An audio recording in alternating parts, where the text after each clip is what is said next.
Welcome back to another episode of The Gentleman's Briefly. These are the episodes where we talk about things we don't normally talk about, and they are shorter than normal. I am one of your hosts, Jordan, and today I have with me another host of, the League of Melanated Gentlemen, Mr. Spencer. Spencer, how are you doing? I am pretty good. How about yourself? I cannot complain. I cannot complain. Um, yeah, so this episode, if you have listened to our other um color series, a series of color series. Either way, if you listen to the last one, we've already gone over we picked our favorite characters in the red category, the orange category, the yellow category, and today we're going over some of our favorite characters in the green category. So this means we're picking characters who are some of our favorites who are green. That doesn't mean they wear green. That means they are green. So the skin tone is green. So with that being said, Spencer, you want to start us off, or you want me to start us off? I'll let you start us off on this one. All right. So for my first character, I had to go with a Pokemon, and I've talked about this character before, and it is Rayquaza or Rayquaza, however you want to say it. I say Rayquaza. Yeah, Rayquaza is from the world of Pokemon, and it is the giant dragon basically. And I love the design of this Pokemon. Spencer, are you familiar with this guy? I am. Yeah. So, for those that don't know, Rayquaza is basically one of the legendary Pokemon. I can't remember. Is he the person in the sky? Does he guard the Sky Guardians, or is it? I feel so bad. Like I people say gonna go you in on me. you would know better than me. I can't help you. I know, like people gonna go in on me. I can't remember what he is the basically the legend of. Man, people about to kill me. But anyway, this is a flying dragon type Pokemon. I love just the design of this Pokemon. I actually have an action figure of it. That's how much I love it. Um, the shiny version of this Pokemon I think is even better. It is all black with gold on it, but the original design is still really great. Um, but yeah, that's mine. I'm gonna just start it off nice and easy. That one is mine. Okay, I know it as Rayquaza, Yeah. Like I but said, it depends on how you want to say it. Rayquaza, Rayquaza. I know people say it different ways. yeah. And I mean if it's supposed to be, I guess, phonetically pronounced as far as Japanese letters go, it would be Rayquaza, but I don't see True. anybody doing that. True. But okay. We're in anime, so might as well keep it there. You know where I'm going Yeah, I left this one on my list on purpose. I'll let you have that one. because it's very important to me. Um, one of the greatest TV dads that we've seen, Piccolo from Dragon Ball Z. Yeah. I love Piccolo. Piccolo's my favorite character. Piccolo's great. Piccolo raised Gohan to be a warrior, Facts. and his mother raised him to be a scholar, and that's fine. That's okay. Piccolo gave him what he needed, and because of Piccolo, they were able to defeat Cell, another great green character. Don't forget that he up and beat him multiple times at this point. We got Yeah. the movie about it. Oh yeah. And Mega Cell, Super Cell, Giant Cell, Cell Yeah. Max, Cell Max. That was his name. I was gonna get there eventually. Uh, so yeah. Anyway, I love Piccolo. Piccolo is Piccolo's a pretty standard story of like started out evil and then found a better way. Yeah. Piccolo is the Piccolo that I'm talking about is technically the offspring of King Piccolo, who was, I guess, the Demon King in Dragon Ball. Mm-hmm. And Eh, got defeated, took the L. Yeah, like God, yeah, he lost, and then the Piccolo that we know is now here. Being great. Probably the tallest in the squad. I like that. Yeah. Um, Piccolo Special Beam Cannon has always been one of my favorite moves. And I know he doesn't I whip it out super often, but he killed Goku with it, and he killed the big bad of the time, Raditz. Yeah, I mean, my favorite move from Piccolo is the Hellzone grenade. Like I Yeah, remember playing in the games and like just throw them all out and scatters around them. Then he comes in. Yeah, I like that one a lot. But and special beam cannon is iconic. the Hellzone grenade was nice because they didn't know what was happening. Like they would Right. just be like, "Hey, you missed." Like, Yeah. gotcha. Yeah. Then he come from behind and get him. Yeah. Oh, it was great. But yeah, I like Piccolo's ensemble, like what Piccolo wears, them heavy ass, little heavy ass turban, and the I had a conversation the other day with someone. We were talking about who did it first. So you remember when Piccolo took off the turban and took off the his cape and it was like super heavy. mm-hmm. And then you remember when Rock Lee also did it in Piccolo did it Naruto. first. Okay, but then I was like, I wonder was Piccolo the very first person to do that, or did they get that from something else?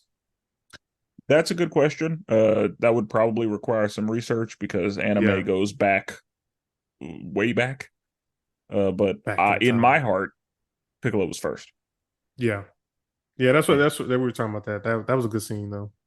yeah. Yeah. I used to love when Piccolo would get serious, take that off. But Yeah, yeah, um, yeah. I've always loved Piccolo, and I mean, I'm right there with you. I'm right there he's. with you. I mean, he's my favorite Dragon Ball Z character, and I feel like he always gets hoed because I you know I was he literally about to can't say that. be. Yeah, he can't be the guy. But whatever, it's fine. It's like he starts off like really kicking ass, talking shit, and then it gets serious, and then they just get handed to him. Yeah, I'm like, come on, he's not even man. useful. Yeah. After a certain point, I'm like, oh, okay, that's fine. So You, I'm glad he got some minutes in the new Dragon Ball oh, movie. I agree. I agree because like I feel like outside of like this, the main Saiyans like Goku, Vegeta, and Gohan, like he probably is the strongest one. Hmm. Like, yeah, and he's the best dad out here. I wonder, do you think Goku ever feel bad? Like, does Goku ever say thank you or anything? Like, nah. Absolutely not. But Goku would say, I was trying to, I left to get right to save the world and whatnot. But no, I don't think that Goku probably said thank you, but Goku's not apologetic by any means. Yeah, that is tragic. That's tragic. And then, uh, like I said, Gohan's doing the same thing because Piccolo, well, Piccolo's not raising Pan, but Piccolo be having grandpa time with Pan. That was such a good scene in the movie too. We need. I need to go back and rewatch that movie. That was a good movie. Yeah. Yeah, really good We movie. reviewed it if y'all want to listen to that episode if you have seen the movie. Yeah. So yeah, if you did we say the movie Dragon Ball Dragon Ball Super Super Superheroes. Superheroes? Yeah. So if you want to hear us review it, be sure and check out that episode. So all right, my next character. This is going to be the one and only time I do this. Have two Pokemon on the same list, but for some reason, like these two definitely stand out to me. And this is also another Pokemon that I've talked about on a different Gentleman's Briefly episode. And this is Tyranitar. This is the big rock dark type Godzilla looking, Pokemon. For me, again, like if you give me a great solid design, you can definitely draw me into that Pokemon. And for me, this is the kaiju level looking, beast dinosaur thing that I just love to see. This also has access to a Mega Evolution, but for me, I don't really like the Mega Evolution as much as I do like the regular version of it. Um, I like the regular version a lot more. And on every probably most Pokemon games, whenever I put it on my team, I always add it to my competitive team, and I have this combo that I start out with, and I'm probably revealing some of my secrets.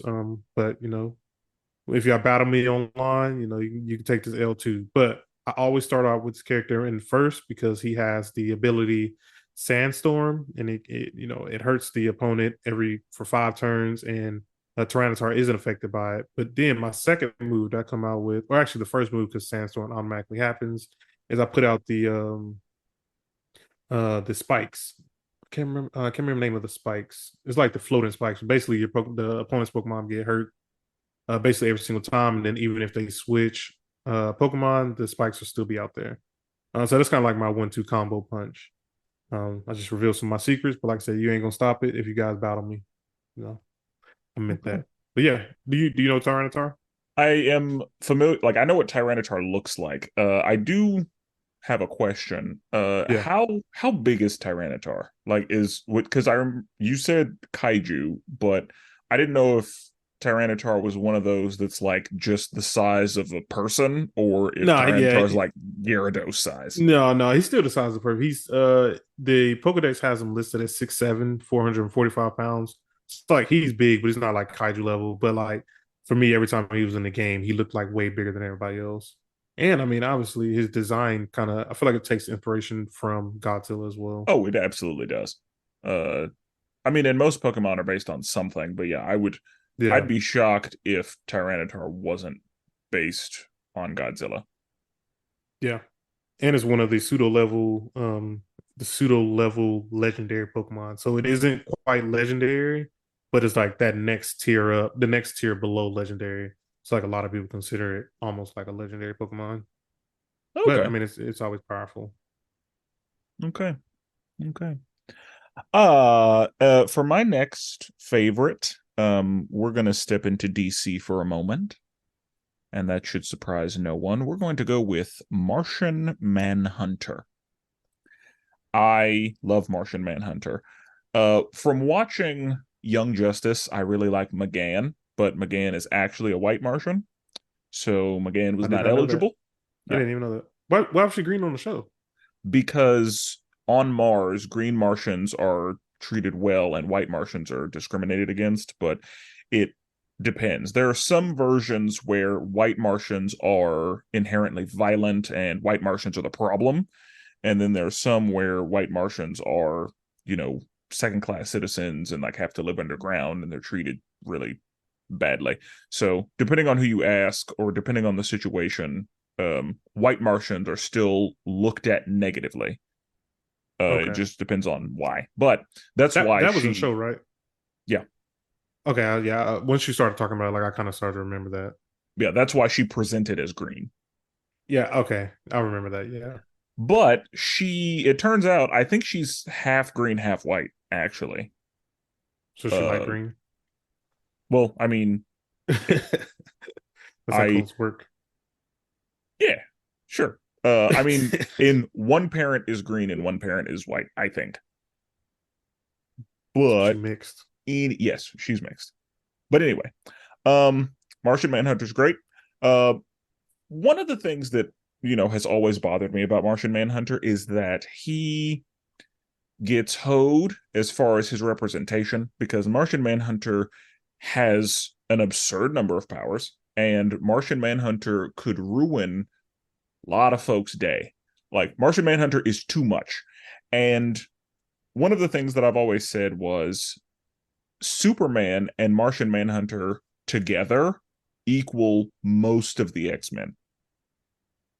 Yeah. But Martian Manhunter, I mean, he has the standard superhero package, so super strength, super speed, super stamina, intelligence, and all that. But Martian Manhunter can also shapeshift. Martian Manhunter also has telepathy and telekinesis. Martian Manhunter can phase through solid objects. Martian Manhunter can go invisible. He can, I guess, he can cast illusions because he's telepathic. Um, he can heal himself. Like the only thing is he doesn't like fire. Yeah. And also, I think that all Martians live for a super long time, but you know, he'll be like, I'm 248 Earth years old. So he has battle experience for sure. Yeah, but Martian Manhunter is one of the many characters who, because of how powerful he is, he has to be nerfed in order for there to be actual danger. Whenever you watch him in movies and shows, because there are a lot of situations he could pretty immediately take care of. Yeah.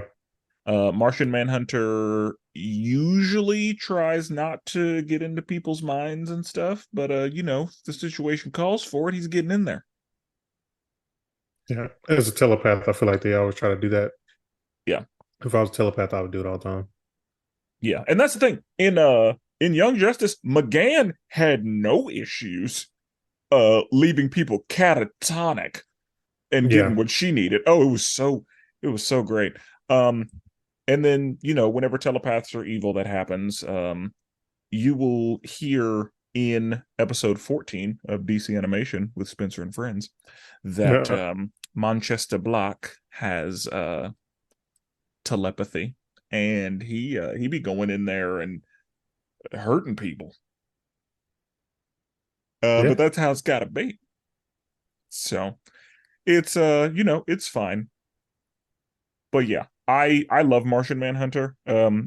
He's really OP if you think about it. There are a lot of people that are not in the same conversation with Martian Manhunter, and I think that a lot of people don't know that because whenever he's in movies and shows, they have to make him a lot weaker to make it like to give it stakes, to ensure that it's not handled in 5 seconds, because there's a lot of shit he could handle in 5 seconds.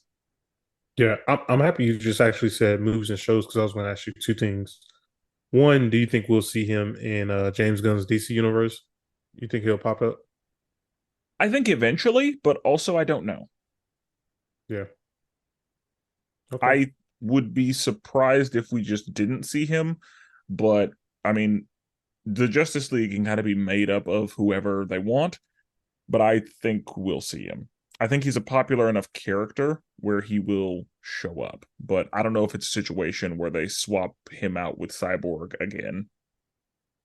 I feel like if we were to see him, I feel like he would pop up in something Green Lantern. I don't know for sure, but for some reason I just see him popping up in Green Lantern's universe, like at Green first Lantern introduction or something. Green Lantern deals with aliens, so that would make sense. Yeah.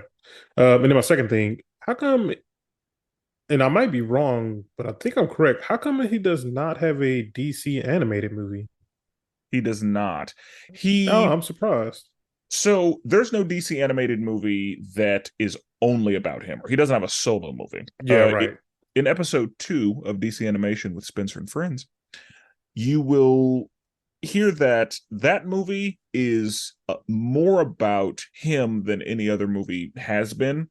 So that movie kind of goes over his origins. It talks about how he gets to Earth, and well, it's a version of how he gets to Earth and what he kind of goes through while he's here, learning how humans work, watching TV to understand things, reading people's minds, and kind of navigating as the last Martian. And then he tries to get back to Mars, but that didn't work. So, yeah, I think the closest Martian Manhunter movie we have is going to be Justice League: The New Frontier, because that gives you a pretty clear Martian Manhunter origin story. And it goes over, some other people too. Like Hal's origin story is in there also, or a version of Hal's origin story is in there. But yeah, that's probably the closest we've gotten to seeing his origins. I will say Young Justice does explore McGann's life a little bit. And Yeah. so you can, like, that show actually takes us to Mars, where we see other Martians and how they live, the things that are going on there. And there are a lot of times when Martian Manhunter is the only living Martian as far as he knows, and then there are other times where the Martians are fine and there are a bunch of them all over the place. Gotcha. Okay. Um, my last character. This character for me was a fantastic villain for a really great show. And since we are in the we left anime. Well, we're coming back to the anime universe. Hunter x Hunter is the show, and Miriam is the character. So Miriam is the Chimera Ant, on the last season or the season, the last season we saw of Hunter x Hunter. And man, what a villain! Like I feel like for him, he was such a almost like a compassionate villain because like you see him playing, was it Kamuji? Yeah, I think it's that one Kamuji. game, yeah. Yeah, there's like that, I don't know, that chess looking game. But he was playing with that blind girl for so long, like just trying to understand her, trying to understand the game, trying to understand life. like for him to be so powerful, but yet still so, I guess, open and vulnerable. Like to me, that was a really good mix, and especially once we saw him fighting with the old man at the end, Netero, like Yeah, that was some great fighting. And like the only way, like Netero literally died, and he took Miran with him, but like he almost didn't take him with him. yeah. Like If it was I mean, he good. technically didn't because his henchmen came and got him. But yeah, like Yeah, had his lieutenants not come and given him his life, then yeah, he would have died that day. yeah.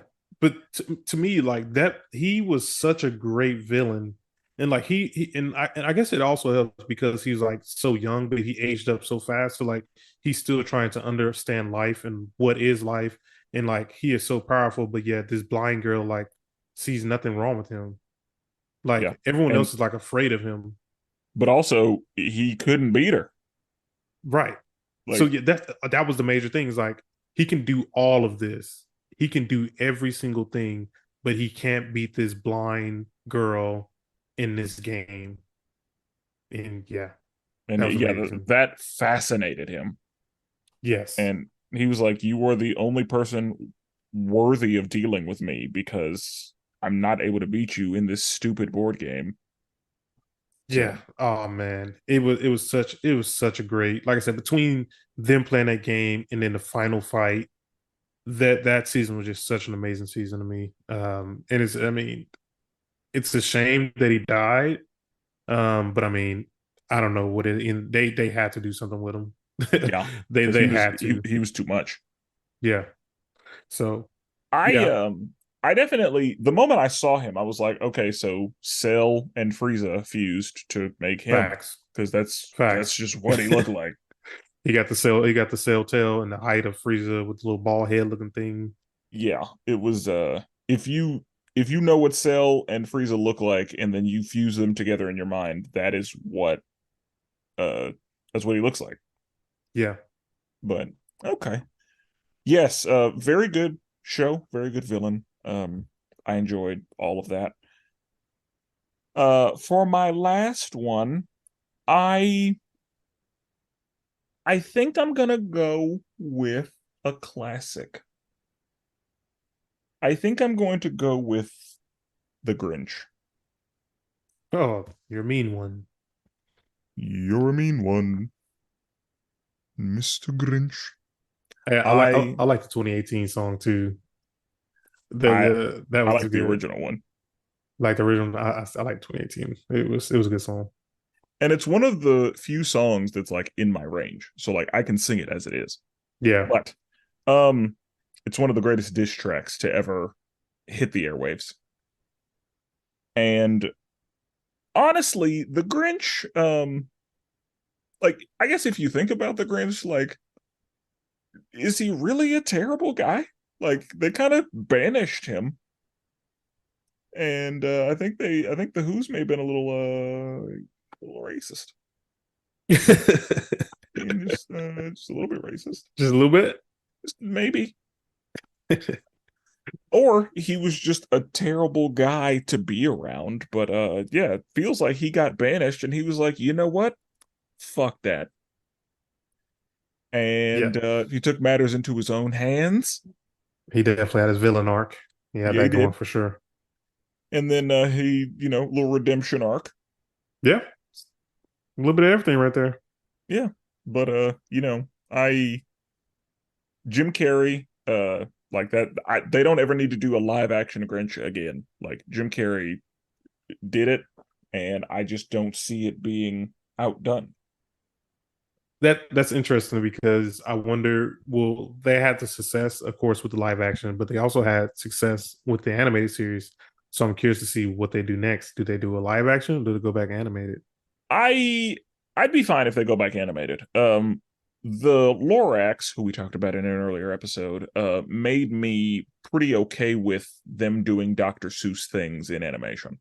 Yeah. Horton Hears a Who was fine, but the Lorax, I was like, oh yeah, if this is gonna be Dr. Seuss movies, y'all can keep that going. Yeah. So I actually haven't seen the new Grinch. And The one for 2018, you didn't see it? yeah, the Benedict Cumberbatch Grinch. Yeah, I have not seen that. Yeah. Oh man, that was a good time. I like that one. Well, it's a Christmas movie, so I may queue it up for the holiday season. Yeah, yeah, that's a good one. I enjoyed that one. Okay, all right. Do Well, you have any honorable mentions for us today? I mean, only other honorable mention I had, of course, was Piccolo. But I knew you was going to pick Piccolo, so I took that one off my list. Um, yeah, that's it for green characters for me. I mean, I had Palmon from Digimon. Um, yeah, Piccolo and Palmon was the only two other ones I had on my list, but I want to kind of cut those out. What about Okay. you? I had Invader Zim on my list. Oh, I just love that show. Yeah, Invader Zim was a weird show, and I liked it.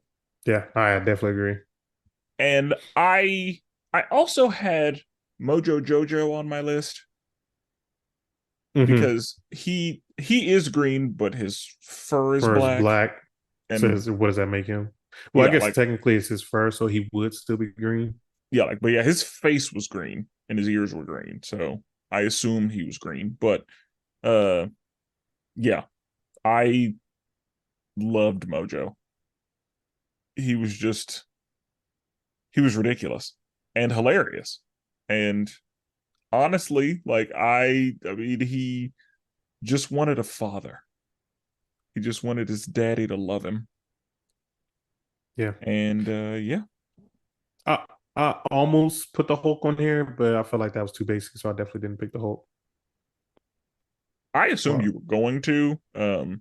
I feel like if our other host Brandon had been here, he oh yeah, absolutely would have picked the Hulk. he would have picked the Hulk, Yoda, and Oh probably yeah, Man Thing or something.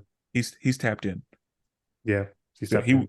that's exact. He You're absolutely right. He would have picked Hulk, Yoda, and Swamp Thing. Or Don, Those yeah. or one of the Ninja Turtles. Oh yeah, because you're See, right. I Leonardo think is yeah. we know him too. We know him too well. He would have I picked think those three. oh yeah. When he listens to this, he can let us know if we got that right. Yeah. Um. Okay. So on our next episode of this colored series, we are going with blue characters. Oh wait, let me ask you: was the green color difficult for you to come up with? No. Uh Same. I had five kind of like off top. Okay. Like Yeah, same for me. this was one of the easier colors to come up with. Like I didn't have to think about it much. I just kind of had them red. Like as soon as we said green, I was Piccolo and Martian Manhunter in there Yeah. immediately. And then I just kind of thought about some other ones and yeah, it the fact that I didn't need to use the Hulk or a Ninja Turtle or like there were a lot of like standard issue characters that like I was like I don't need them. I Yeah. we got too many. So yeah, Okay. Well, yeah. The next some color. people are upset that Gamora didn't show up. Yeah, but I don't know many people out there like, oh, where's Gamora? Like, I don't know. Yeah. Yeah, I don't know. So yeah, the next color we'll go over is blue. So it'll be a great time. And we out of here. See ya.